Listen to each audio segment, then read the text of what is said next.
England and South Africa, folks, 29-20. It's the Boks who come away from Twickenham with the spoils in this one, a game which saw the lead change a fair few times. The Boks defence, when they had a yellow card in the second half, England piling on the pressure, held. And England unable to find a way to score any tries in the second half. Cheslin Colby on absolute fire. Marcus Smith still looks magic, but not enough for his boys. The Boks, I think, pretty deserved winners at the end of it. We'll go through some key events and some stats as I look forward to watching France and New Zealand next. But for this game, started off, like the first half is probably the half to watch. That's where the vast majority of the points are scored. Started off with a real kind of hiss and a roar. England got their kicking game going. Marcus Smith kicking it to Slightholme with a wee grubber. Really good early stuff from them. Got good territory. And with that territory came some points. It was Smith shifting left, showing a bit of like confidence to back himself, back his speed, back himself to beat some defenders, and he gets past, I think it was Eben, he gets past Oxenche, gets the ball wide to Slightholme, goes over in the corner, cracking stuff. England attack and play, working well. Much criticised attack from England, but they get the first points of the board, 7-0 early. And to be fair, the Springboks started a little bit, I don't want to say rattled, but the execution was failing them. Like there was a poor kick from Colby, there was a poor kick from Libbok, but to their credit, the first Bok try, which is a great bit of individual brilliance from Grant Williams, sets up from a really nice up and under from Marnie Libbok. So he puts in that nice kick. I think it's Kurtley Arendse who gathers that one, so gets them a bit of field position. And then just from the base of the ruck, Grant Williams, when he sees the kind of mismatch, he sees big Genji in front of him, he's got the gas to go around Genge, and he's got the steps to go around Stewart. Stewart, I feel sorry for him because sometimes he's having to kind of come across the field at a rate of knots, and he has to try and tackle someone who's got more fleet footwork, and he gets exposed in that regard. So, step Stewart, try time, 7 points apiece, so all evened up. But I mean, the first half was all action, really good competitive play from England on the restart. They were able to kind of compete there to get themselves some territory and possession. Peter Steff gave away a penalty at the breakdown.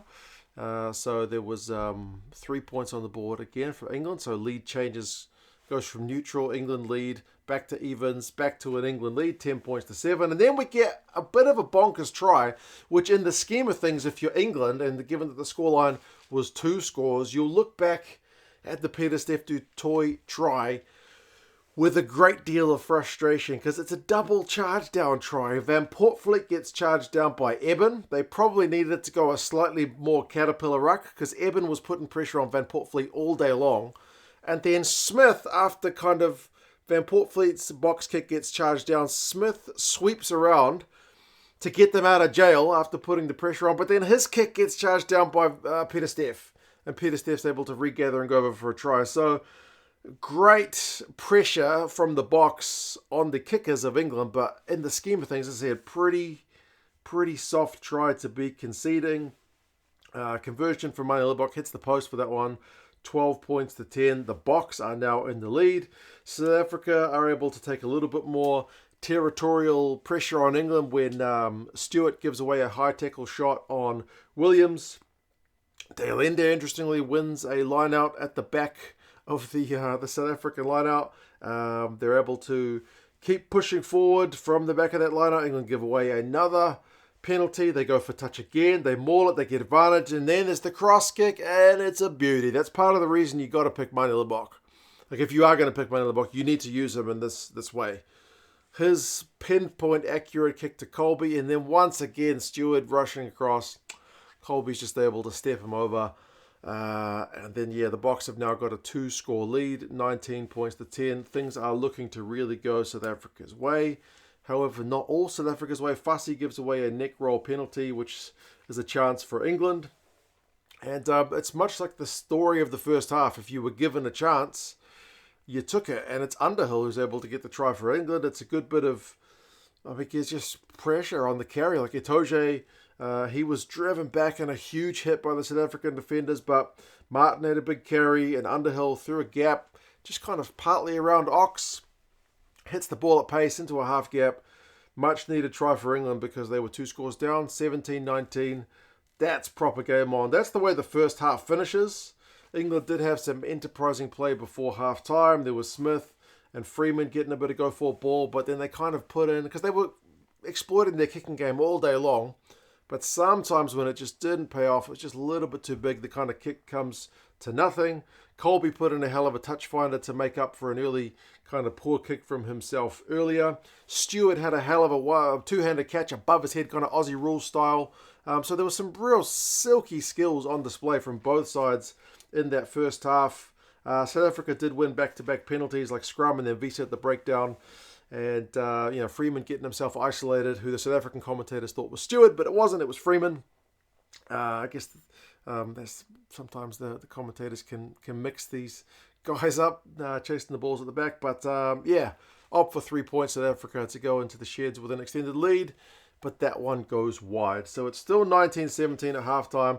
All action first half for the most part. Possession and territory are pretty even with England edging both. They also edge the run meters, but clean breaks is 4 apiece. 2 of them are Grant Williams. 2 of them are Ollie Slightholme. So those guys have got half of the game's clean breaks. Defenders beaten us 16 each. England have kicked a few more times, but they've also conceded a few more penalties. Second half starts and both sides get tries chalked off. Honestly, I thought the South African one was pretty harsh. I don't think the fussy pass was forward. We've all seen those videos, right, where a guy's running at full tilt, passes the ball, and the ball still travels forward because of the momentum of the carrier. That's like the physics of it, right? I mean, one angle certainly looks forward, but the camera angle is clearly not level with the running player. I thought it was a try all day long, but it was a line out. Williams, De Allende, fussy. Kurtley Arons are over in the corner, but they ruled that the fussy pass is forward. Certainly, as I said, one angle definitely looks forward, but I don't think it's the telling angle. Like, you can look at plays from certain angles and they can look forward, but the side angle, the main kind of wide shot, just looks like the guy catching the ball is behind the guy carrying the ball, as we see in many a rugby game. So that one had me truly perplexed. And then England had one chalked off as well. Smith had a nice cross kick to Freeman, great grab in the air.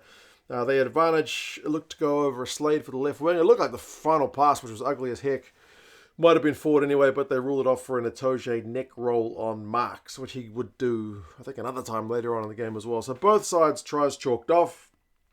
Nothing really doing. England did manage to take the lead, though, when Creel gave away a penalty for one of those kind of obstructive running lines, which the refs are really focusing on this Autumn Nations series. So 20 points to 19. But that's the final scoring from England, and we still got half an hour to go, and we've still got Chesley and Colby to go. Pollard, though, before that, kicks a nice penalty, literally off the bloody crossbar, bounces the thing over. I mean, the guy's got ice in his veins, old Pollard, when he's come on for Libbok to see out the game. And that's, I guess, the kind of thing he does. Like, that's just the difference, right?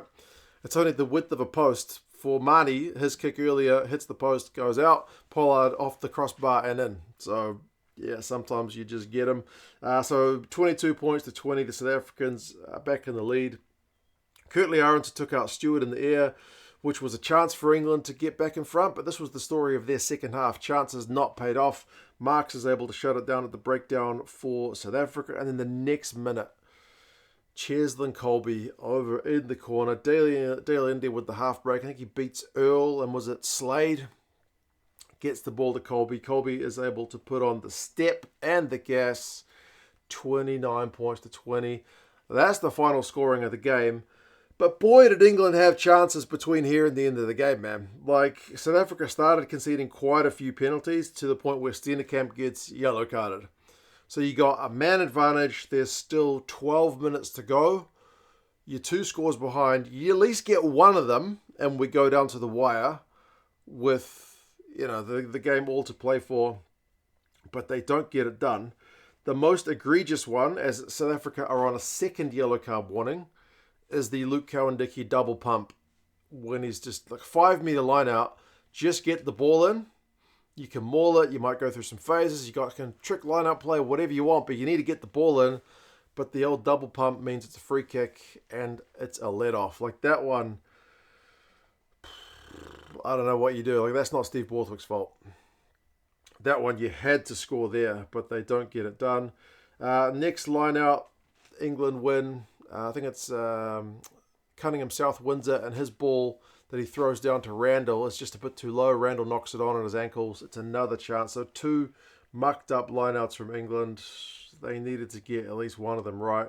South Africa conceded another penalty, and then Marks wins another penalty at the breakdown. So, man, England, like, honestly, you had your chances. A lot of that's down to South African defence, work at the breakdown, but some of those are unforced errors as well.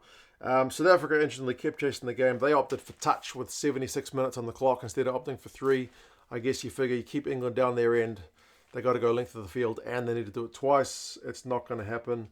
They ended up going for a drop here, which went wide, but 29-22, the game finishes with an England knock-on, which is kind of fitting with the way that they just couldn't get things going in that second half. Possession finishes 55-45 to England. Likewise, the territory 54-46, pretty close in terms of the possession and territory numbers, but both in favour of England. Second half possession was 59-41 to England, but they couldn't get much more than a penalty in that second half. Run meters 309, 321 South Africa.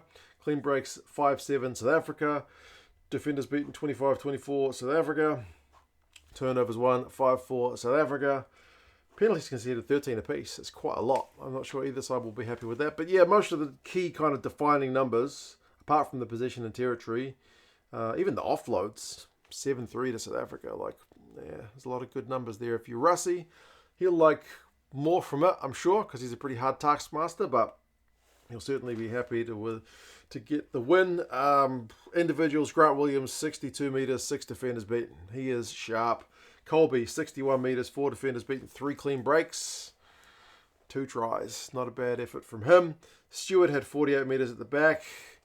He's good in the air. I don't know why they keep kicking him the ball so much. Like at one point, I was loving it. He got the ball at the back and just ran it as fast as he could straight at the South African defence. Like sometimes guys kind of keep their options open. They look to put a bit of footwork on. He was just like, nah, I'm just going straight ahead. I like that, but he did get stepped a couple of times. Khaleesi, top tackler with 14. Marcus Smith beat 6 defenders beaten. He still beat 6 defenders. He still looks sharp, but ultimately for England, that's another loss. I think they got Japan next, which becomes a massively, massively important game for them. And South Africa got Wales. Wales are in a very different position in terms of like the world rankings and their record and whatnot. But yeah, South Africa will want to complete their tour with a perfect run. I'm off to watch New Zealand and France. My old man is just pulling up in the car right now. We're going to watch that together. Might see you guys there if you want to join along for the stream. But you guys take care of yourselves. Let us know your thoughts on this game, and I'll talk to you guys again soon. See you later.